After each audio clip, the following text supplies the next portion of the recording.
Los científicos opinan que el consumo de azúcar añadido contribuye aumentando el riesgo de padecer enfermedades crónicas, diabetes, hipertensión arterial, entre otras.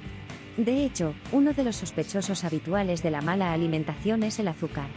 ¿Pensáis que tiene algo que ver el incremento del consumo de azúcar, en sus distintas formas y variedades, con el incremento de la obesidad?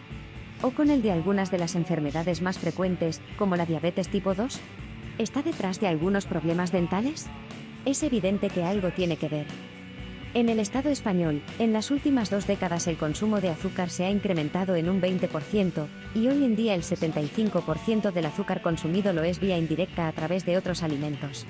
Es lo que denominamos el azúcar invisible.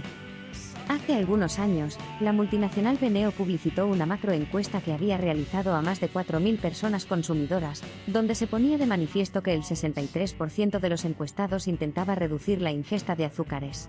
Es decir, que hay una voluntad expresa de los consumidores de consumir menos azúcares. Sin embargo, los resultados promedios de consumo indican que cada vez consumimos más.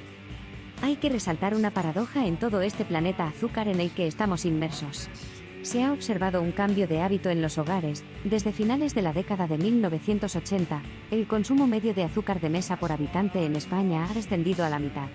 Sin embargo, el consumo total de azúcar, y, por lo tanto, por habitante, en España creció en más de un 20% durante el mismo periodo. ¿Cómo es posible? La respuesta es simple: el azúcar desaparece de nuestra vista, pero no de nuestra dieta.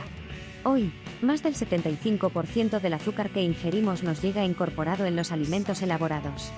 Y por alimentos elaborados no nos referimos necesariamente a dulces y pasteles, sino también a embutidos, encurtidos, lácteos, refrescos o caldos preparados, por poner solo algunos ejemplos cotidianos.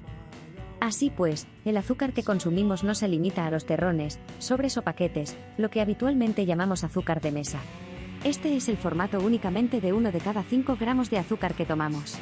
Hoy, la inmensa mayoría nos llega a través de formatos y vías invisibles y, en muchos casos, de manera inconsciente. Responde ahora a algunas preguntas y sigue ganando puntos.